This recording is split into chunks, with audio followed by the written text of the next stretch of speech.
Dodgers had 14 strikeouts tonight. They only needed 7. You don't get 2 free burgers, but you can celebrate by getting a free Jumbo Jack tomorrow at Jack in the Box with the purchase of a large drink at an LA area location tonight. Roki Sasaki, he handled it all by himself. He had 10 of those 14 strikeouts. He did not factor into this decision, but he had an ERA over 7 in April. Look at what he's done his last 6 starts since the beginning of May, going 2-1. The ERA right around 2.5, a sub-1 whip.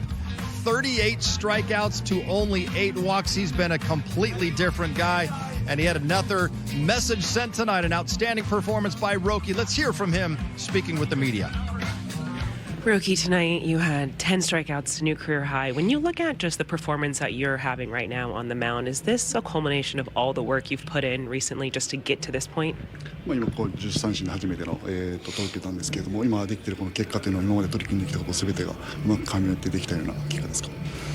そうですね。オフから続けてきたことを、その後のシーズン中の試行錯誤も含めて、徐々に、結果として現れてきているかなと思います。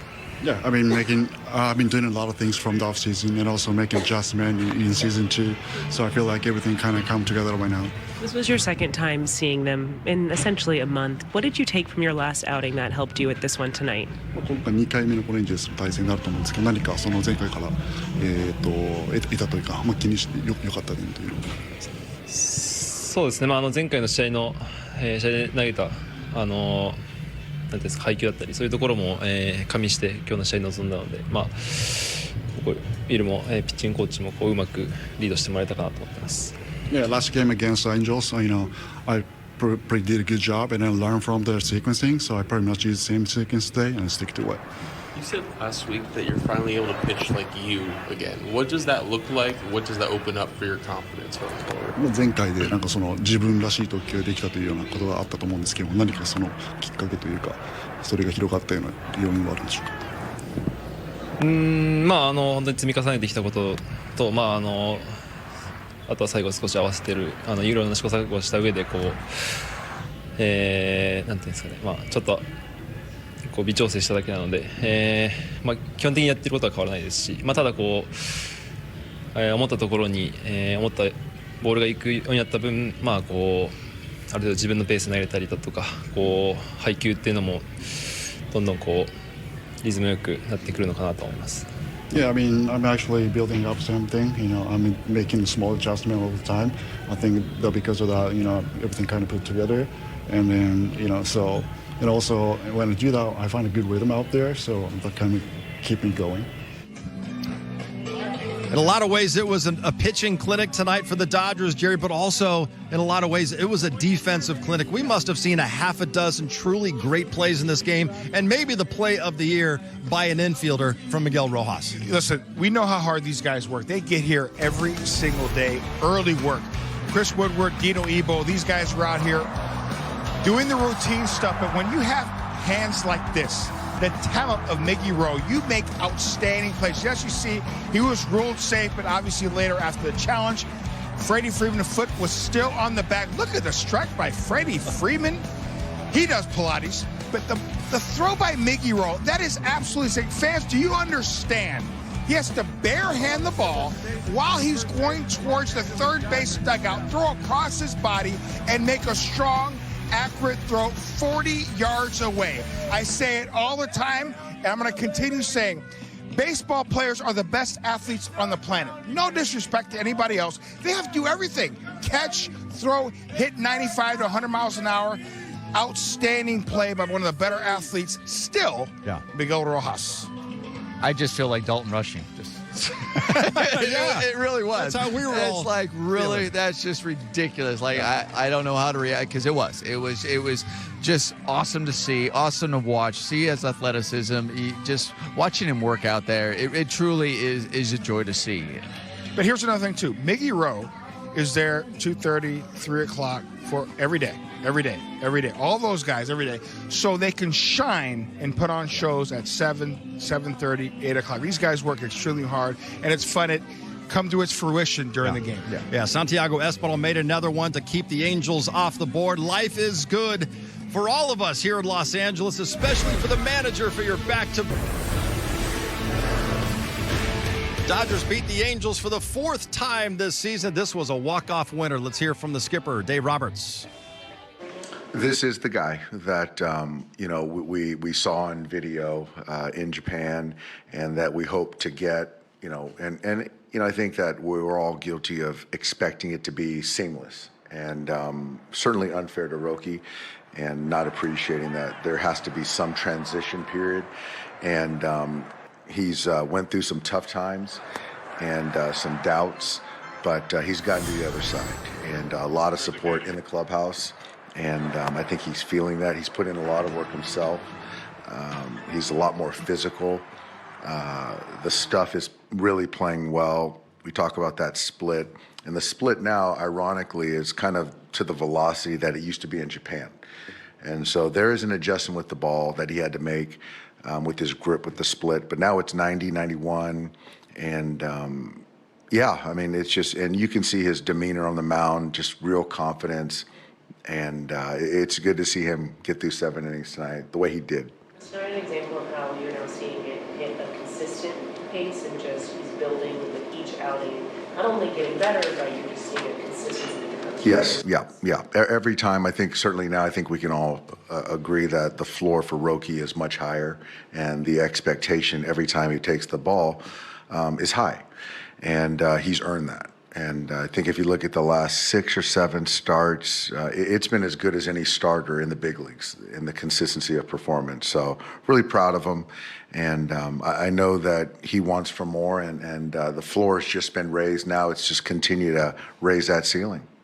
What part of him now stands out to you most about like what you saw on videos? It's really how he went about guys, is it the stuff, the velocity? What sort of stands out the most watching it now?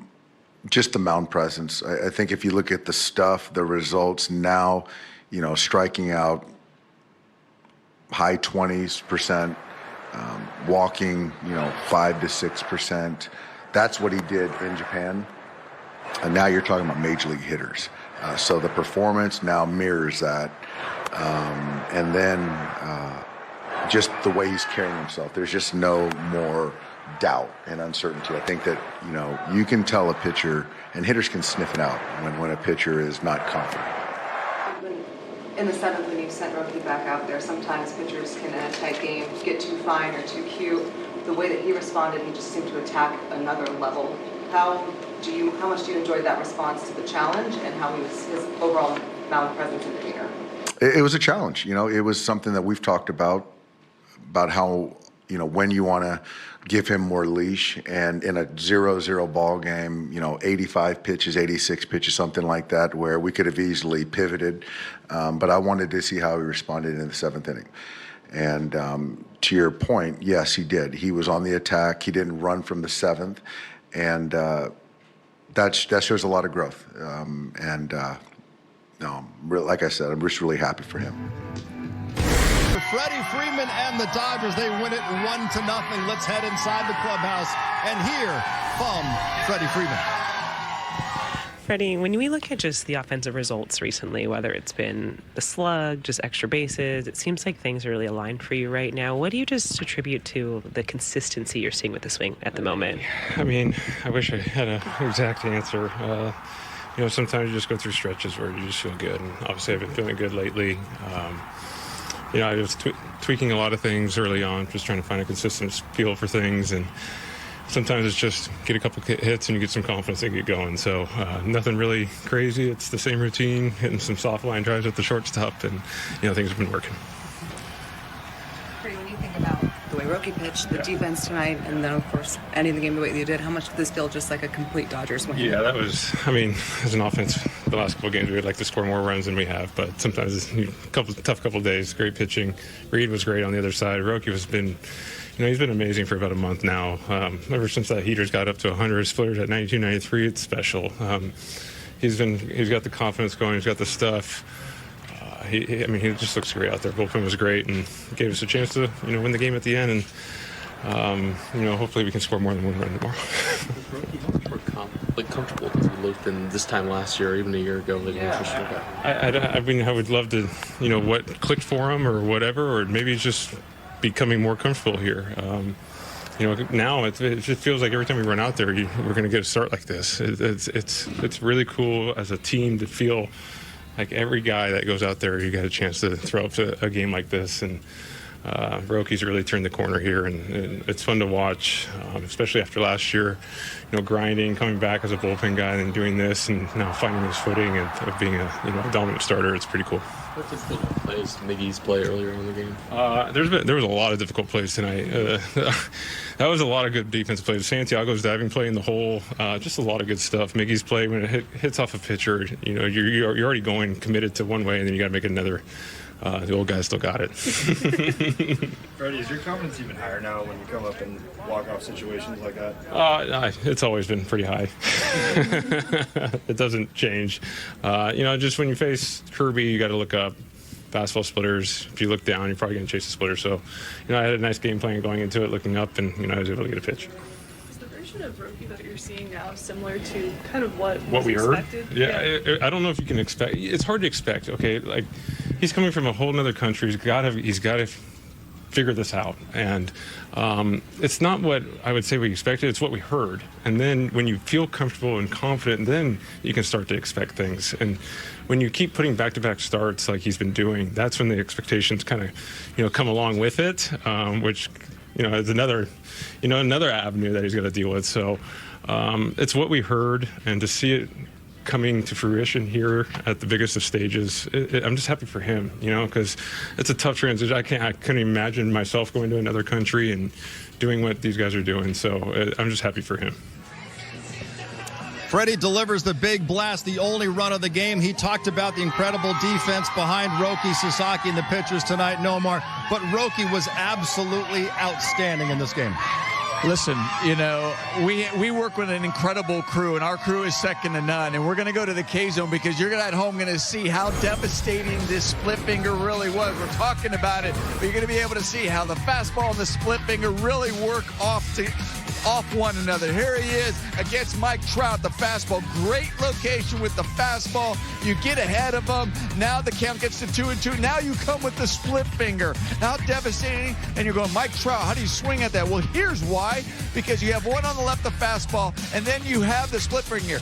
They're coming out of the same, they look exactly the same, and yet you see the one break. So he's expecting that 2-2, a fastball, and he gets a split finger. Now he's 1-0, split finger. Okay, you take it. All right, now you're 1-1, and you're going, all right, wow, he keeps coming at it. He's not giving up. It's not just the fastball. He's trusting the splitter and getting the swing and miss. That's why you get the stare down. You're like, really? I just saw that many splitters in a row. Didn't get a fastball. Listen, getting ahead and then going to the split. Not only is it out of the zone, but it's also in the zone, even if you take it. I mean, it is just truly incredible, as you can see, just the movement off this pitch. Fastball still has it, getting ahead. I mean, they said he had 9 0-2 counts today. Getting ahead of these hitters and then having something like that to put him away.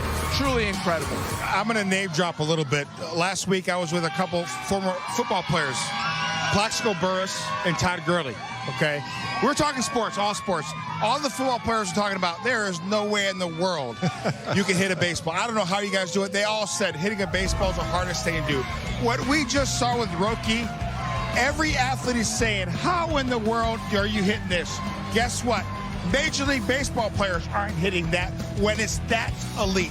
And Nomar, you broke it down. It's coming out of the same slot. So as a hitter at home, why are they chasing that out of the zone? Because it looks like a fastball. At the last second, you only got bam, bam to make a decision. And that's why you get guys to chase. And that's why we were so adamant about Roki Sasaki early in the season. Bro, do you know how nasty you are? Don't fool around. Don't get behind the count. Don't get 2-0, 3-1, because then you become more predictable and guys can sit on fastball. Now when you're 0-2, 1-2, you're really at Roki's mercy, and that's what we're seeing the last 3 or 4 starts. It is so fun to see Roki Sasaki really developing dare I say, into that young ace we know he could be. And his calling card coming up was kind of that forkball because of the uniqueness of it. Didn't really have a whole lot of spin. But that pitch right there where they can't recognize, they could recognize the no spin on that forkball, but they can't tell with that new splitter he's throwing. And that's why you have teammates. Remember a couple years ago, Yamamoto had a hard time with the curveball. He talked to Clayton Kershaw about how he grips his curveball. Boom. Yamamoto implemented. Now he's got a nasty curveball. I wonder, I don't know this for a fact, and we're going to find out tomorrow. I wonder if Yamamoto or Shohei Ohtani may have told Roki, hey, you know what? How about you abandon that forkball? Why don't you use the split? Just like Yamamoto does a lot. That fastball and the split looked identical. Now he's got that split, and that's why you're seeing so many guys chase that split out of the zone. Yeah, and the benefit of a split is you also throw it like it's a fastball. All you're doing is splitting your finger, so everything about it looks fast. You know, feels fastball to them, but as a hitter, looks fastball. And then you're going, where did the bottom go? And it was 90-93 tonight with that much drop in it. Incredible stuff from Roki Sasaki, a career.